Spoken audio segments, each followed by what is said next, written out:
My name is James Madio. I had the great honor of portraying Frank Perconte in the HBO miniseries Band of Brothers. I'm a little older now, so if you don't remember me, in Quick, I was the guy, thank you. I was the guy who got shot in the ass and stole the watches off the dead Germans, just to make it easy on some of you. And I still do that. I still steal watches, so be careful. Be careful. Yeah. Sawyer? Hide your watches. I'm Sawyer Spielberg. I was in Masters of the Air. I played the commanding officer of the B-17 Alice from Dallas, Lieutenant Warry Frank Claytor. And that came out 2 years ago, so I haven't aged much since then. You have a beard now. I have a beard now. I had a stash in the film, Right. so yeah. Great. But yeah. Great. All right. Great. Well, thank you guys. Thank you everybody for being here. We're just going to have a conversation and talk about one of the things I realized just now is that the previous panel talked about Afghanistan and their service in Afghanistan. Well, we're going to talk about World War II. It was referred to, several of the questions referred to World War II. And there's a perennial interest. There's never a lack of stories about World War II on film and books. And why is that? And we've given it a lot of thought. As you were told, we've done 3 series, Band of Brothers, The Pacific, and Masters of the Air. And we're not done yet. We also did a movie called Greyhound, and we are in the process of making Greyhound 2. So why? Why the perennial interest in World War II? And I think, and I want to ask you guys why you think as well. I think 2 primary reasons. One, World War II is the largest event in human history. It's not just the largest war, it's the largest event. If you consider the amount of the globe that was involved and the number of people that were affected, the number of people that were obviously, I think the latest count is around 65 million fatalities, military and primarily civilian. So when you have an event of that immensity, and with all of the different angles and the different stories of both nonfiction and fiction, of course it lends itself to being dramatized and also documented on film. I think the other reason is that World War II offers the clearest case of right versus wrong, good versus evil, as the real world allows. In other words, there were a lot of things on both sides, but the preponderance, of course, the world is a better place because of the Allies' victory against both the Third Reich and the Imperial Japanese Empire. So I think those are the 2 main reasons to me why World War II persists as a topic, particularly on film, which is our area. Frank, what do you think? I love that he still calls me Frank. It's amazing. I don't. Yeah. And it's true. I mean, I know it sounds funny and goofy. This is not staged. He literally still calls me Frank. I do. You are Frank? Yeah. To piggyback off of what you said, and first off, to follow up those gentlemen is difficult. Yeah. I mean, that's a hard act to follow with those guys on stage. So we're here as sort of ambassadors to the series and actors, and in no way, do I ever sit here and kind of, or would I ever, Right. act like I'm one of these guys. Thank you, Frank. Yeah, thank you.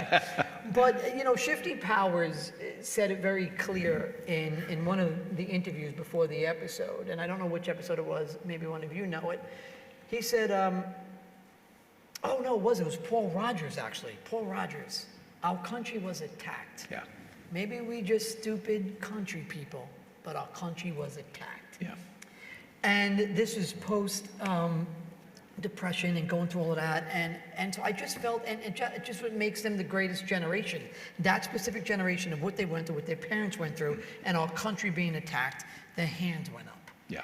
And the fight, like you said, the good versus evil. I looked at the men on stage, and I couldn't help but think these guys are the guys now.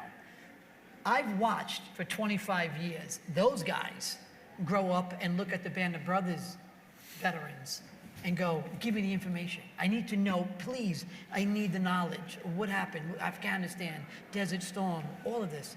And now what's incredible, these guys are up here with their white beards.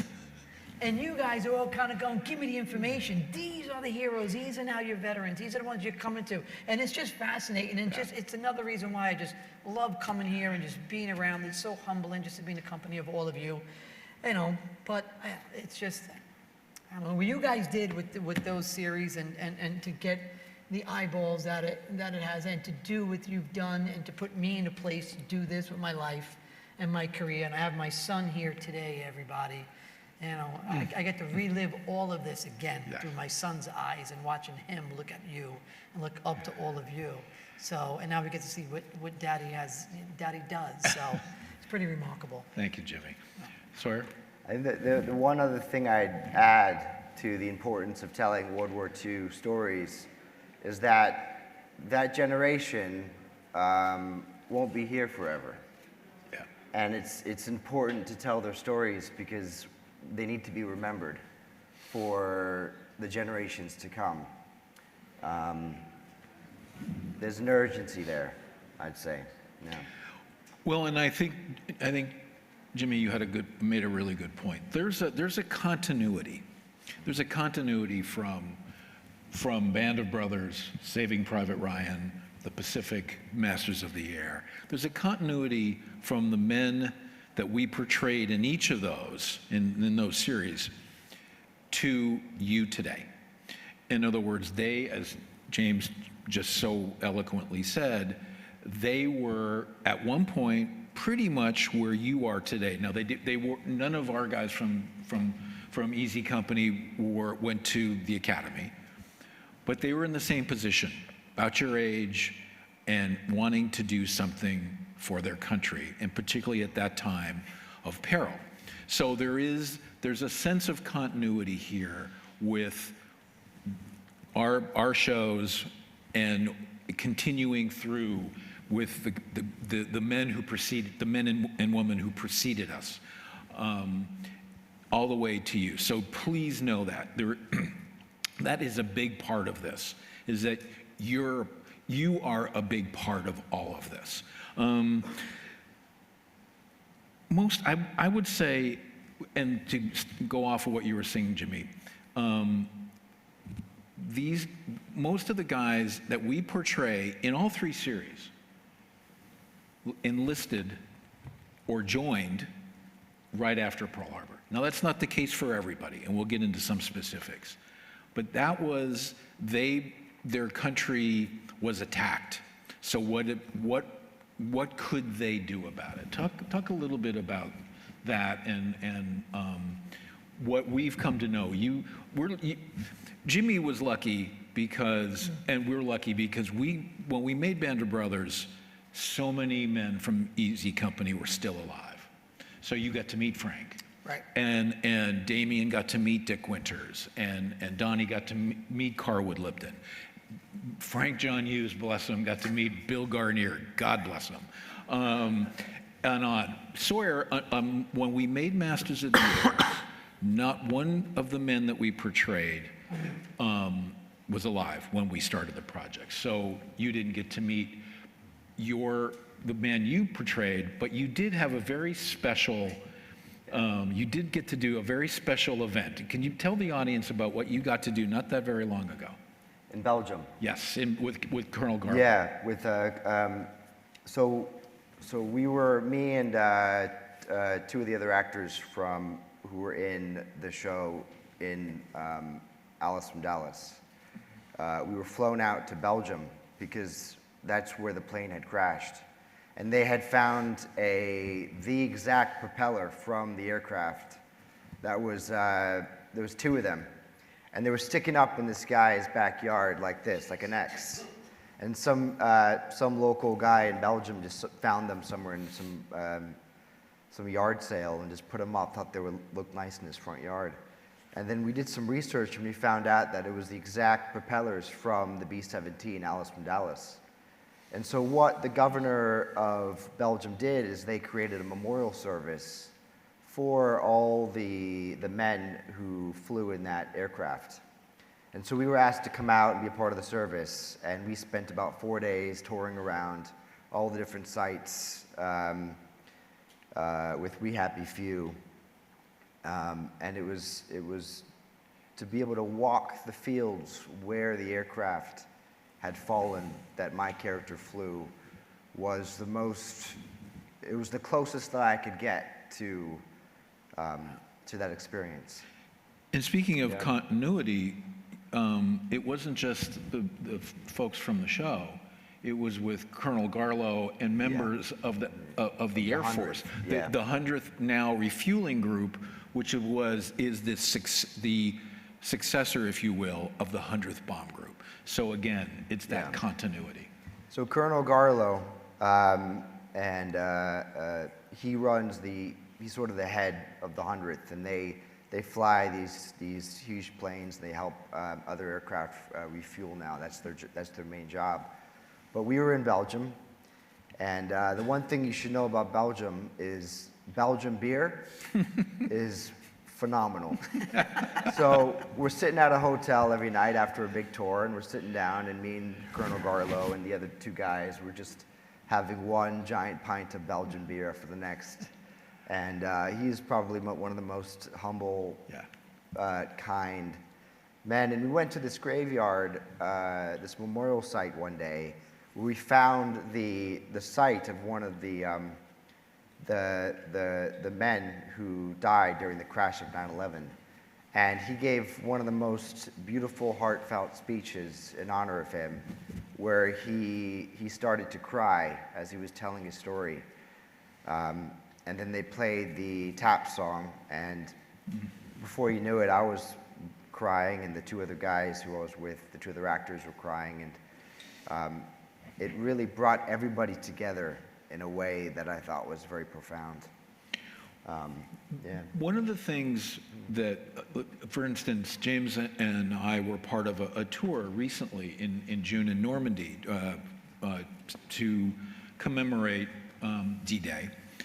And you've done it many times, and I've been through Normandy, I've been through the Netherlands, through France, and in the UK, where the 100th Refueling Group is stationed in East Anglia. And one of the things I think has really always struck me, and this is going back all the way to when we first did Band of Brothers, the extraordinary, I will say, respect and a real affection that the people of each of those countries still have for our guys. I mean, you guys tell me, again, you've obviously been there, but you will be struck by it. I remember I was in the UK a couple of years ago after Masters of the Air had come out, and we were touring around some of the bases in East Anglia. We went to Cambridge and Norwich, and Masters of the Air was a phenomenon because it was so close. It was so close, and the affection, respect that the people in East Anglia, but again, if you go to France, into the Netherlands, any country that was liberated, any country who was saved by our guys, I promise you, and many in your careers will probably get to witness this. It is extraordinary. Yeah, there is World War II in Europe. I haven't been to the Pacific, is alive. It is there. Yeah. You will see it. There are monuments, there are battlefields, there are American cemeteries, there are Allied cemeteries. There are flags from every single nation that has fought flying high. It is in your face. There is something that I'm always overwhelmed because obviously it's where the conflict took place and the invasion, especially Normandy, and I've said this before, they were occupied then liberated. You know, you got soldiers coming across, the canal. You have airborne coming from the skies. They call them the fallen angels from the skies. And they're giving back their land to their families. They're giving back the bakeries, the farms. whatever they did, they're giving them back, these allies, they're giving them back. So they have never forgotten. And it's very clear that they have never forgotten. Then, going back to what he said, and then there's the ordnance that they're still finding. Right. And then there's the vehicles that we left there. And then there are sometimes in cases where they are still finding bodies. Hence the wall of the missing. Yeah. When you go to these cemeteries. So it is still alive. And if anyone who ever have the chance to travel and to get out there, run for that opportunity, jump for that opportunity. There's the very well-known American cemetery at Omaha Beach. And it is, again, it's like being in church. Nobody, you're outside and it's enormous. Nobody speaks above a whisper. There's also the American Cemetery outside of Cambridge, which is primarily for men from the 8th Air Force who was lost. It is well worth, again, some of you may be stationed at some point in your careers. I urge you, if you get the opportunity, as Jimmy just said, please do yourself a favor and go. Sawyer, anything to? Yeah, the history is not just in America; it's overseas too. Very much. Yeah, I actually had a friend who was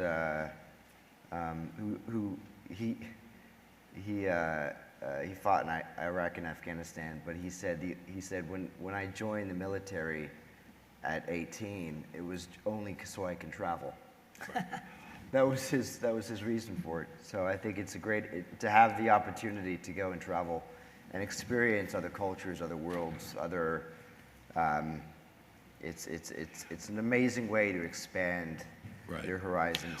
Yeah. One of the two of our lead characters from Masters of the Air, Majors Clevin and Egan, they actually joined long before Pearl Harbor, and they both understood they kind of understood what was coming, but they also did exactly that. It was a chance to see the world. Think about it, and this kind of goes for all three series.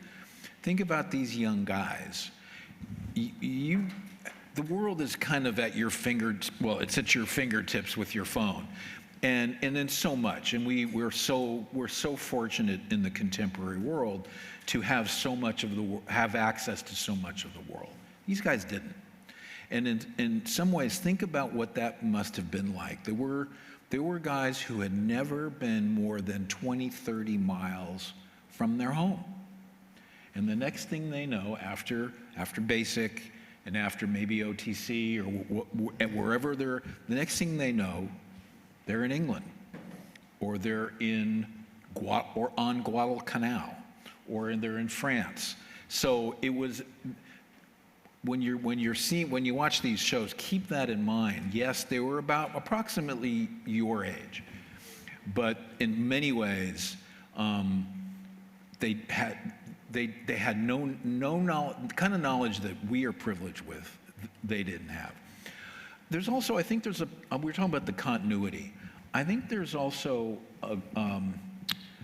a comparison that we can make, and we've talked about this a lot. We talked about this last year whenever we get together. In terms of, I told a friend of mine who's a serving officer, and she's stationed here in DC, and I told her what I was going to be doing this weekend, and she basically said, "Oh, you're going to be with my brothers and sisters." And I think there is a brotherhood. I mean, it's a band of brothers, that's obvious. But talk a little bit, and we've talked about it so much, and it's the thing that so many people are interested in, that camaraderie that you guys had with Easy Company, you guys had with the 100th. I'm talking about the actors and what it took and the training, and you know who I'm going to ask you about. The one guy who was common to it all, Captain Dye. Yeah. But talk about that, and it's a similar kind of thing, and the dedication. And I promise, we never compare. Right. Don't do that. But it's the same dedication, commitment, devotion that you guys obviously have.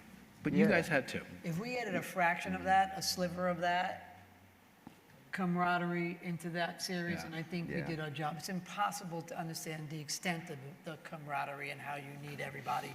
We spoke about this earlier in the bond that the production allowed us to have, putting us through our actor boot camp and making us smash and putting us in the barracks, and these barracks stunk, and we didn't know anybody's names, and we couldn't make calls home, and I didn't know anybody, and this big polarizing figure captain died, this Marine screaming at you and making me do push-ups, and I just didn't know anything. But all I knew was that I needed the guys that were with me, the George Luzzes, the Garniers, the Nixons, the Liptons, the Liebgotts, the Randlemans. I needed these guys with me during the boot camp, and we bonded. And by design, that worked. Tom Hanks came to our boot camp and said pretty much, guys, don't mess this up. You got to throw your acting ego out the window right now. Do not mess this up. This is a project that you will hold on you forever and you'll wear on your sleeve forever. And it has. And I think via the Pacific and then to Masters of the Air, they have used that same formula in the same way you guys bond. You went through boot camp as well. Yeah, we did a boot camp, and the whole purpose of the boot camp was to educate ourselves as much as we could in a short time. So when we go and we perform these roles, we can give them as much justice as we can. But my favorite part about the boot camp was the bonds I made with my fellow colleagues. I don't think I've ever had a job before where I got so close to the guys I was working with. And then there was no ego. It was all about how could you and I make this scene work, and how could we do it so we can then represent this time in history the best we could. I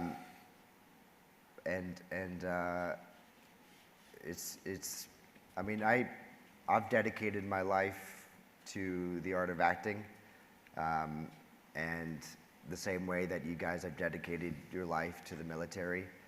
And that commitment is, I feel like, the most character-building quality that any human being can have. And when we came out of boot camp, we were all 100% committed to every single character.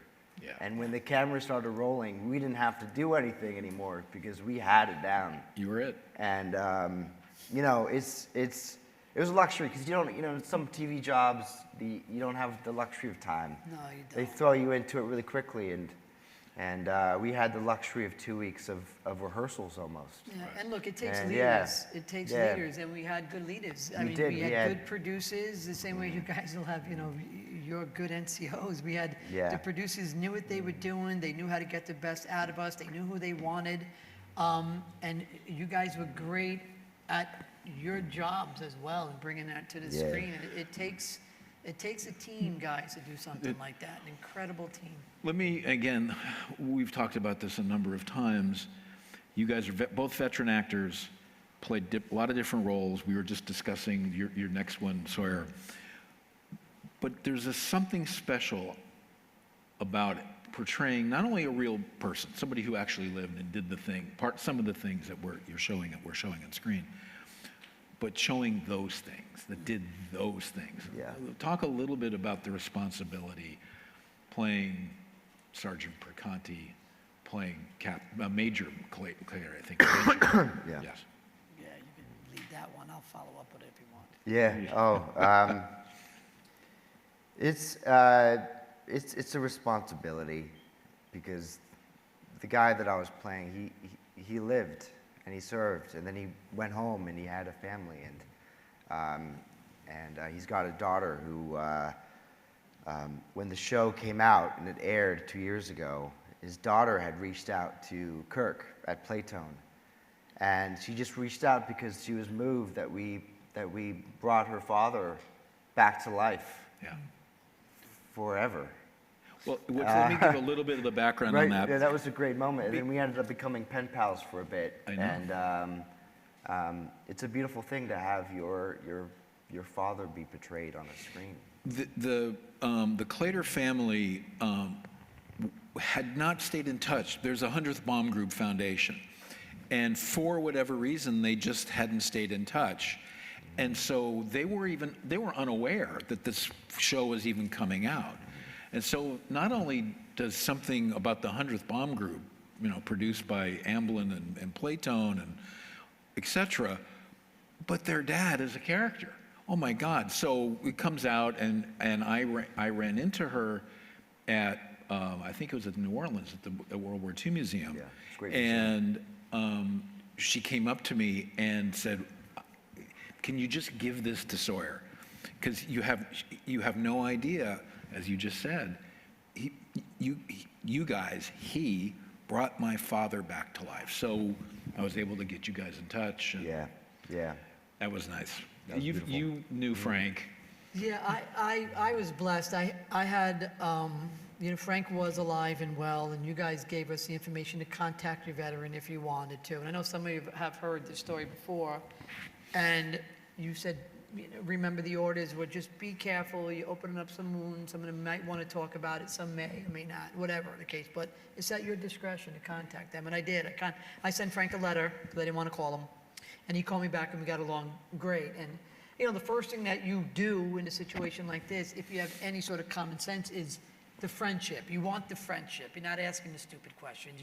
It's not what you would do. You want to ask like, hey, how are you? How's your health? How's your family? You got grandkids? Where'd you go to school? What's your favorite subject? Did you play a sport?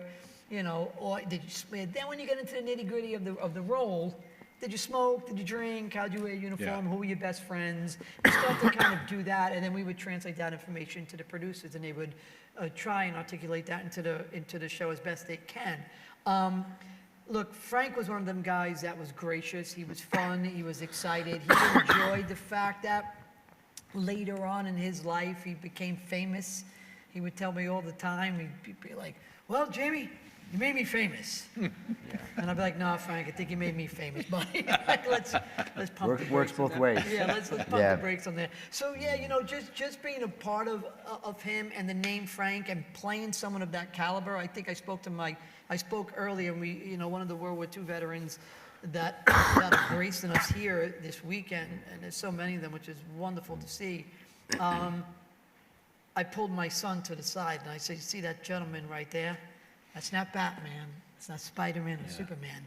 That's a real life hero." Yeah. And that's sort of, again, I'm living it through him, but I was a young 20-year-old kid around these men, all the Easy Company men that I had spent a lot of time with all of them, Shifty, McClung, Compton, all of them. None of them are here with us anymore. I think the last surviving Easy Company Last year. was Ed Shames, I believe. yeah. Ed Shames might have been the last before Brad Freeman. As far as NCOs, I think it was. Yeah, it was Yeah, Shames. yeah. But yeah, I mean, as you can hear it in our voices, it's a monumental job, and we're very blessed to be part of it. One of the things you notice, I mean, first of all, these guys, you're still in touch with the men that Yeah. you worked with almost 25 years ago, several years ago. Yeah. I know the guys from the Pacific 10 years ago. But more importantly, the men, Easy Company had reunions every year from, I think in 1947 is the first one, up until about 5 years ago, I think, for obvious reasons, that they discontinued. But they got together every year. And it was one of those things when famously, the World War II generation didn't talk about it. They came home and rarely would they discuss it. There were a lot of reasons for that, but one of them was they would say, I think maybe the most common that I heard, if you weren't there, you couldn't understand. But it's not that they didn't need to talk about it. They could just talk to each other about it. So I'm sure you guys are on the verge of, again, experiencing lifelong. We were told constantly, certainly by the guys from Easy Company, some of the Marines I got to know from the real Marines, we got to know from the 1st Marine Division, told us that the bonds I forged with these men are closer than any bonds I have ever forged again in my life. And that's not in any way to discount the love for their wives and their children and their brothers and sisters and their next door neighbor even. But there's something unique about it. And it's something that you guys, I think, are just embarking on.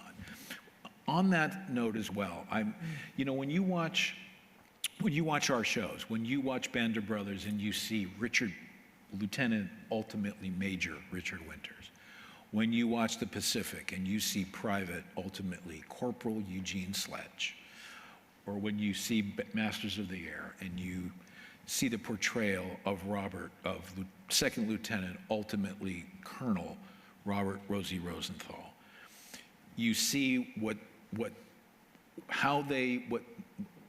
they were called on, what they did. And now those men are legendary. And I do mean legendary. One thing about, I don't know how many people here have actually read With the Old Breed by Eugene Sledge, which was the primary book we based the Pacific on. Yes, it is to me the most honest, searing account of combat you can ever possibly read. And to tie our two series together, when we decided to make the Pacific, I called some of the men from Easy Company I knew, including Richard Winters. And I called him and I said, Dick, he allowed me to call him Dick, we're gonna do another one, this time about the Marines in the Pacific. And it's gonna be partially based on a book called With the Old Breed. And he stopped me. And he said, Sledge is a legend. And I didn't have to say by Eugene Sledge. I just gave him the title of the book. And he said, Sledge is a legend. And when Richard Winters calls another soldier, Marine, a legend, you listen. And the point is, it's because of those portrayals. And that's what you guys we were saying earlier, that this is what keeps the legacy alive, being able to tell these stories. And I guess I have no doubt that there's a Winters, a Sledge, or a Rosenthal in the audience today. I'd love to we have about 6 or 7 minutes left. We'd love to take some questions if anybody has any, please. Let's move back. Question over here.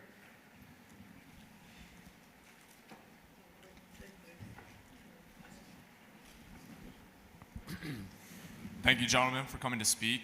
When telling stories about World War II, which seems to have almost an infinite depth of information, and you're having to condense it down into one series, how are you choosing what to include and what to exclude in order to properly tell the story? Yeah. It's a fantastic question. Yeah, it's a tough Wow. Well, it's the key, and I will say, well, first of all, like Band of Brothers. Can't We'll just be go. easy. It can't be easy company.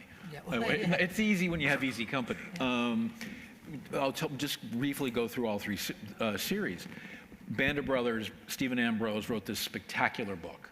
And it was actually Tom Hanks' idea. After Saving Private Ryan, it was a big success. There was a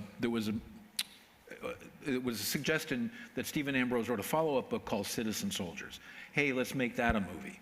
And Tom said, no, I'm not sure, because that's kind of a compendium of a lot of different men's experiences. But I read a book preparing for Private Ryan called Band of Brothers. I'll do that. I'd love to do that. So that, Stephen Ambrose showed us the way. In the Pacific, we knew, Steven Spielberg said, it was his idea, we have to do what we did for the paratroopers, we have to do for the Marines.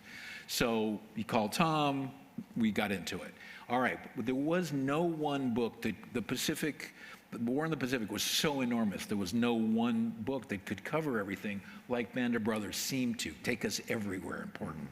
So we did the research, we started doing the reading, we came up with 2 books. Helmet from My Pillow by Robert Leckie, who was on Guadalcanal and Cape Gloucester and Peleliu, and most definitely With the Old Breed by E.B. Eugene Sledge, who was on Peleliu and Okinawa. And so we were able to get pretty much a lot of those islands. So, but it was having those books. And then Masters of the Air, again, we knew we had to do the Air Force. There was only one book, Masters of the Air by Don Miller, about the 8th Air Force during World War II. It's spectacular. And when you read it, Don suggested the story to us because the first chapter is all about the 100th Army and these relationships between Clevin and Egan and Rosenthal. So to answer your question, you look for characters, you look for something that is particular, but in that specificity, you can tell the universal. And there's much more to it, but that's kind of I think that's the art of it. Thank you again, gentlemen, for coming. I had a great uncle shot down in Belgium, and I had my grandfather was in the 101st, so thank you again for your portrayals. This question kind of goes to both of you. It can't be argued that you did anything less than method acting to accurately portray all the heroes that you did on film.